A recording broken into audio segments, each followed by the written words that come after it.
अस्सलाम वालेकुम दोस्तों, मैं डॉक्टर मरियम उम्मीद करती हूँ कि आप सब लोग ठीक होंगे। आज के इस वीडियो में हम बात करते हैं कुछ ऐसे साइंस के बारे में जिसे देखकर आप ये जान सकते हैं कि ये किसी न्यूट्रिशन की डिफिशियंसी की वजह से है।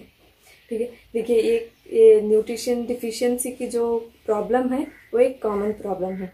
ये जब ये सीवियर होता है तब हमको पता चलता है, जब हम ब्लड टेस्ट वगैरह करने जाते हैं तब पता चलता है कि ये कितना सीरियस है। ये एक कॉमन प्रॉब्लम है। देखिए बहुत लोग न्यूट्रिशियस ग़िज़ा खाने के बाद भी और एक जो डाइट है में बैलेंस्ड डाइट मेंटेन करने के बावजूद भी उनको न्यूट्रिशन डिफिशियंसी होती है। ये किस लिए होती है? इसके 3 कॉजेस हो सकते हैं। पहला ये, देखिए जब खाना खाते हैं तो उसका डाइजेशन जो है वो कम हो सकता है। जो डाइजेशन है वो कोई अबनॉर्मल होगा, उसका डाइजेशन ठीक से नहीं हो रहा होगा, उसकी वजह से भी न्यूट्रिशन डिफिशियंसी होती है। फिर दूसरा, आप बैलेंस डाइट तो ले रहे हैं, उसमें अब्जॉर्प्शन जो हमारी बॉडी में अब्जॉर्ब होना है और जब अब्जॉर्ब ठीक से नहीं हो रहा होगा तब भी आपको न्यूट्रिशन डिफिशियंसी होगी। और तीसरा, आप ग़िज़ा ही ऐसे खा रहे हैं जिसमें न्यूट्रिशियस वैल्यू जो है वो कम होगी। ठीक है, इसके 3 मेन रीजंस हो सकते हैं। सबसे पहले अब हम बात साइंस के बारे में। ठीक है, 7 ऐसे साइंस हैं जिसे देखकर आप पहचान सकते हैं कि ये न्यूट्रिशियस डिफिशियंसी की वजह से है। उसमें सबसे पहला आता है common white spots on nails. आप लोगों ने देखा होगा कि जो वाइट पैचेस या फिर स्पॉट्स हमारे नाखून में जो होते हैं वो बहुत लोग बोलते हैं कि कैल्शियम की डिफिशियंसी की वजह से। नहीं, ये कैल्शियम की डिफिशियंसी की वजह से नहीं है, बल्कि ये जिंक की डिफिशियंसी की वजह से होता है। ठीक है, इसे आप जिंक के जो सप्लीमेंट्स हैं उसे अगर आप लेते हैं तो ये ख़त्म हो जाता है। ये एक कॉमन साइन है जो बहुत लोगों को होता है और बहुत लोगों ने एक्सपीरियंस भी किया होगा। ठीक है, अब हम बात करते हैं जिंक के सप्लीमेंट्स कौन कौन से हैं। ये जिंक जो है वो एग में पाया जाता है, फिश में पाया जाता है, मीट में पाया जाता है और बहुत सारी दालों में पाया जाता है। अगर आप इन सब को लेते हैं तो ये जिंक की डिफिशियंसी ख़त्म हो जाती है। फिर उसके बाद सेकेंड जो हमारा साइन है वो है ऑयली स्किन। देखिए ये ऑयली स्किन के बहुत सारे रीजंस हैं। ये ऑयली स्किन जो बहुत ज़्यादा तेल बन जाता है हमारे फेस पर, ये उसके बहुत सारे कॉजेस हैं और उसके रीजंस हैं। उसमें एक रीज़न है वो हमारा न्यूट्रिशन डिफिशियंसी की वजह से। न्यूट्रिशन डिफिशियंसी में कौन सा आता है? जिंक और ट्रेस एलिमेंट्स की डिफिशियंसी की वजह से आपको ऑयली स्किन हो जाता है।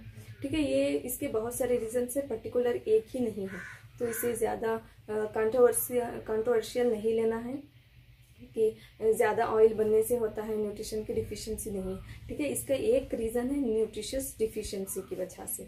इसमें भी आप जो मैंने कहा पहले ही बताया कि जिंक के जो सप्लीमेंट्स हैं उसे लेकर आप इसे कम कर सकते हैं। उसमें देखिए अगर आपको ऑयली स्किन हो रही है तो स्वीट खाना कम करें। ठीक है, जो शुगर एडेड जो फूड आइटम्स हैं उसे कम करना चाहिए। फिर उसके बाद हम तीसरा साइन के बारे में बात करते हैं, वो है क्रैकिंग माउथ कॉर्नर्स। देखिए आप लोगों को कभी ना कभी हुआ ही होगा, जो माउथ का जो एज है या मुंह का जो है वहाँ पे क्रैक हो जाना या फिर हील्स का क्रैक हो जाना, जिसे एड़ी का फूट जाना कहते हैं। ये भी न्यूट्रिशन डिफिशियंसी की वजह से होता है। ये देखिए विटामिन B12 और विटामिन B3 की वजह से होता है। अगर ये होता है तो बचपन में हम लोगों को विटामिन B जो कॉम्प्लेक्स है, B कॉम्प्लेक्स है, वो टैबलेट दिया जाता था। आप विटामिन B12 जो उसका कॉम्प्लेक्स की जो टैबलेट है B कॉम्प्लेक्स, वो लेकर भी आप इसे कम कर सकते हैं। और इसके अलावा आप बहुत सारे इसके फूड सप्लीमेंट्स भी हैं, वो भी ले सकते हैं। देखिए ये जो प्रॉब्लम है वो बच्चों में बहुत कॉमन होती है, जो एड़ी का फूट जाना और जो माउथ का जो एजेस हैं वहाँ फूट जाना। फिर उसके बाद आप इसे B कॉम्प्लेक्स टैबलेट भी दे सकते हैं। इसके अलावा जो विटामिन B12 और B3 है वो मटर में ज़्यादा पाया जाता है, फिर चने में, राजमा में, ब्रोकली में और ग्रीन लीफी वेजिटेबल्स में पाया जाता है। आप इसे भी ले सकते हैं। फिर उसके बाद हम बात करते हैं 4th पॉइंट, फ्लैकिंग और स्केलिंग ऑफ स्किन। देखिए बहुत लोगों ने एक्सपीरियंस किया होगा कि आपकी जो नोज है और फोरहेड यहाँ पे ज़्यादा छिलका निकल जाता है, जो स्किन है वो निकलने लगती है। ये भी एक न्यूट्रिशन की डिफिशियंसी की वजह से होता है। ये ओमेगा 3 फैटी एसिड्स की डिफिशियंसी की वजह से होता है। देखिए इसमें जब आप ये ज़्यादा से ज़्यादा फोरहेड और नोज पे होता है। ये सीड्स में ज़्यादा पाया जाता है। जो हमारा ओमेगा 3 फैटी एसिड्स है वो सीड्स में ज़्यादा पाया जाता है। सीड्स जैसे कि तरबूज के seed, pumpkin seeds, watermelon seed, ये सीड्स में पाया जाता है। आप ये भी कंज्यूम कर सकते हैं और वॉलनट भी ले सकते हैं। अखरोट होता है। फिर फिश या फिर फिश ऑयल में भी ये ओमेगा 3 फैटी एसिड्स पाया जाता है, आप वो भी ले सकते हैं। फिर उसके बाद हम बात करते हैं फिफ्थ वन, पेल स्किन। देखिए नेचुरली ये हमारे स्किन में एक लाली होती है जिसकी वजह से हमारा चेहरा या फिर हमारा जो बॉडी है वो पिंकिश नज़र आता है। अगर ये ख़त्म हो जाता है तो पेल येलो या फिर वाइटिश कलर नज़र आता है, जिसे एक न्यूट्रिशन की डिफिशियंसी का साइन माना जाता है। ठीक है, ये आयरन और विटामिन B12 की डिफिशियंसी की वजह से होता है। जो हमारा आयरन है वो बीटरूट में पाया जाता है, एप्पल में होता है, एग में होता है, ब्रोकली में होता है और पालक में भी पाया जाता है। आप ये सब ले सकते हैं। और विटामिन B12 है दूध में ज़्यादा होता है और उसके बाद चीज़ में होता है, दही में, जो डायरी प्रोडक्ट्स हैं उसमें ज़्यादा पाया जाता है। आप उसे भी ले सकते हैं। फिर उसके बाद हम बात करते हैं ब्लीडिंग गम्स की। देखिए ये तो मोस्ट कॉमन प्रॉब्लम है, चिल्ड्रंस हो या फिर अडल्ट हो। देखिए ये विटामिन C की डिफिशियंसी की वजह से होता है। C जो हमारे सिट्रस फ्रूट्स में पाया जाता है। देखिए जब अगर हमारे गम्स में विटामिन C सही क्वांटिटी में रहता है तो वो ब्लड की परमिएबिलिटी को कम करता है, जिसकी वजह से ब्लड बाहर नहीं जाता है।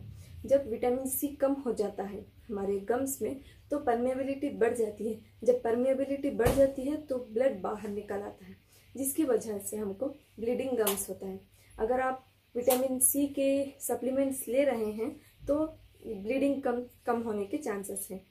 जो हमारे विटामिन C के सप्लीमेंट्स हमारे उसमें सिट्रस फ्रूट्स आते हैं, नींबू हो गया, संतरा हो गया, ये सब आप ले सकते हैं। और इसके अलावा ग्रीन लीफी वेजिटेबल्स में भी पाया जाता है, आप वो भी ले सकते हैं उसके अलावा। फिर उसके बाद हम बात करते हैं लास्ट वन, नाइट ब्लाइंडनेस के बारे में। ठीक है, ये भी एक न्यूट्रिशन डिफिशियंसी का साइन है। ये जब रात होती है तो कुछ लोगों को दिखाई नहीं देता है, धुंधलापन, ब्लर विजन हो जाता है, इसे हम नाइट ब्लाइंडनेस कहते हैं। ये विटामिन ए की कमी की वजह से होता है। विटामिन ए मतलब रेटिनॉल।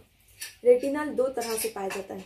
एक रेटिनॉल ऐसे ही पाया जाता है जिसे जो एनिमल सोर्सेस में पाया जाता है, और एक तो इसका एक रा फॉर्म होता है, राम फॉर्म, जो बीटा कैरोटीन कहलाता है, वो प्लांट सोर्सेस में पाया जाता है।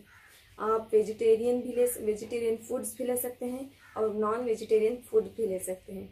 जो नॉन वेजिटेरियन फूड्स हैं, एनिमल जो सोर्सेस है, उसमें रेटिनॉल डायरेक्टली पाया जाता है, आप उसे भी कंज्यूम कर सकते हैं। बहुत अच्छा इफेक्ट होता है उससे। इस सबसे ज़्यादा हम देखते हैं यग योक में ज़्यादा पाया जाता है रेटिनॉल, आप इसे भी कंज्यूम कर सकते हैं। ठीक है, ये थे हमारे कुछ साइंस जिसे देखकर आप पहचान सकते हैं कि किस वजह से ये सब हो रहा है। अगर ये हो रहा है तो डिफिशियंसी, कोई कुछ ना कुछ कमी है हमारी बॉडी में, आप ये पता लगा सकते हैं और इसका ट्रीटमेंट ले सकते हैं जल्द से जल्द। अगर ये सीवियर हो जाता है तो इससे बहुत सारे कॉम्प्लिकेशंस हो सकते हैं। तो अर्ली स्टेज में पहचानना बहुत आसान है, इसे ज़्यादा कॉम्प्लिकेशन ना बनाएं। ठीक है, मिलते हैं हमारे नेक्स्ट वीडियो में। तब तक के लिए stay safe, stay healthy. Thank you.